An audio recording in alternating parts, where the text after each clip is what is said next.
I see you've made your way to the dark side. What's going on, everybody? Oh, wait, where's Mr. There we go. What's going on, everybody? It's your boy, the Uncrowned Otaku.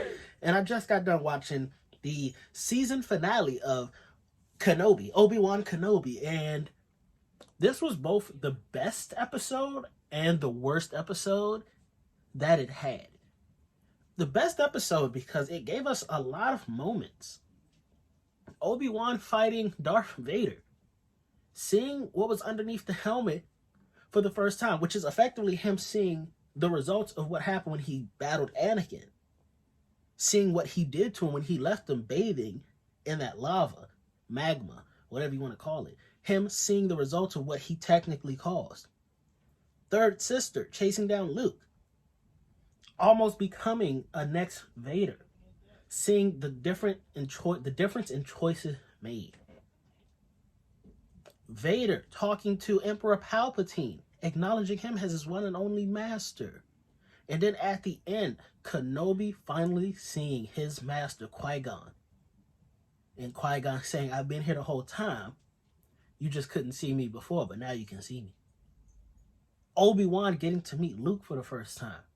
There was a lot of excellent moments. But what makes this the worst episode to me as well, is the camera angles. Talk about boo-boo dog butt butter.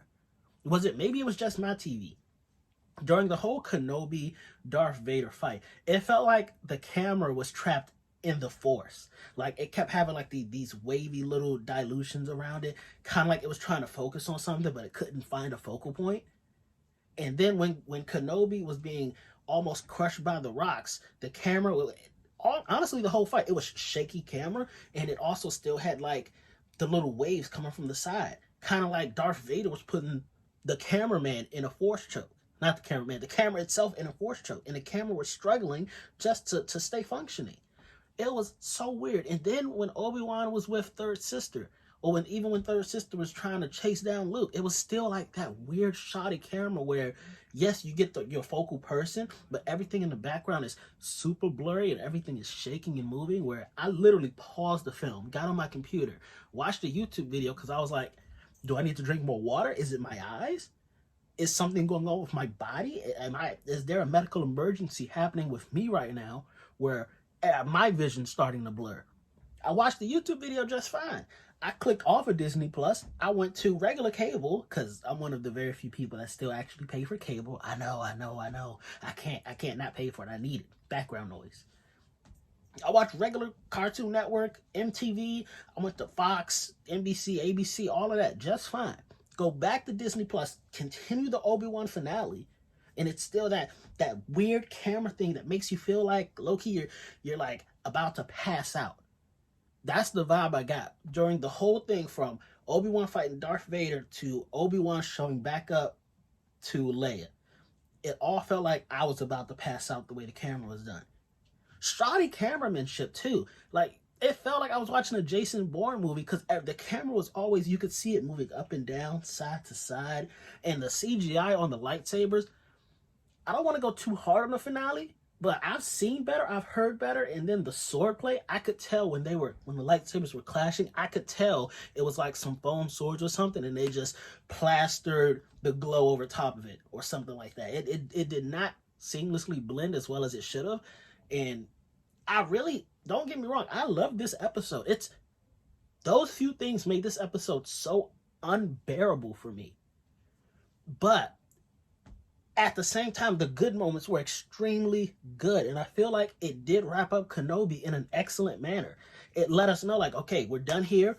We're moving back into the canon cinematic universe now. We know what happens next. But it was a good Kenobi backstory, kind of seeing him come back into the Force after what he did with Anakin, seeing him struggle with that, coming to terms with it.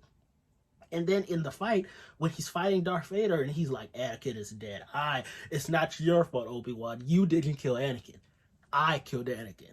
There's only Vader. And now I'm going to kill you too. Like, I felt like that was such a powerful moment. Because low-key, I don't think Darth Vader meant it the way he meant it. But it felt like it was a liberating moment for Kenobi. Where Kenobi looked at him and he said, okay, well, in that case, if my friend is truly dead, Goodbye, Vader. And I felt like he was just like a weight was lifted off his shoulders. You could see him fully harnessing the Force in that fight too. But I also do want everybody to really sit back and acknowledge that Kenobi could have killed Darth Vader. One with Anakin, where he left him in the lava, he thought he was dead. Cool, I'm okay with that. Like, honest mistake, he didn't finish the job because he thought Mother Nature would have finished the job. I get that. But for you to know what the Empire is doing, for you to slash Darth Vader's helmet, pretty much rendering him defenseless at the moment, for you to have your lightsaber could do the finishing strike, you look at him, you're like, oh man, you look pathetic. Goodbye. And to turn around and walk away, honestly, Kenobi, you deserve what happened to you later in the movies. This was your chance. You literally said when you went to the planet, you're going to end this, whether you die or he dies. Well, nobody died.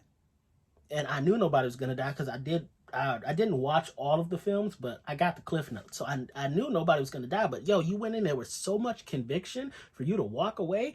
Kenobi caused effectively thousands of lives to die by not killing Vader when he had that chance. And before y'all get on me, I'm a casual Star Wars person. I'm not a hardcore fanboy. I don't read the novels. I barely even watched I didn't watch episode 4 or 5, and I barely watched 6. So, I'm only going with the non-jive. I loved 1, 2, and 3, which is gonna just set y'all on fire in the comments. 7, 8, 9, I didn't really like 8, 9. 7 was kind of like, oh, hey, we're trying something new here, which was really just episode 4, but now we're calling it 7 with new characters. Hello. But yeah, honestly feel like this is all Kenobi's fault. Everything that happens in Star Wars really boils down to Obi-Wan Kenobi, 1, not being the best master that Anakin needed, and then 2, not killing Vader when he had the chance. That set everything into the course that we had now. So in a way, yeah, it's all Kenobi's fault, and I would side with Third Sister. Surprisingly, I didn't think I would, but yeah, probably should have, done something to Kenobi. He tried his best. I give it that. He did try his best, especially with Luke and stuff like that. Look how Luke turned out. Another letdown.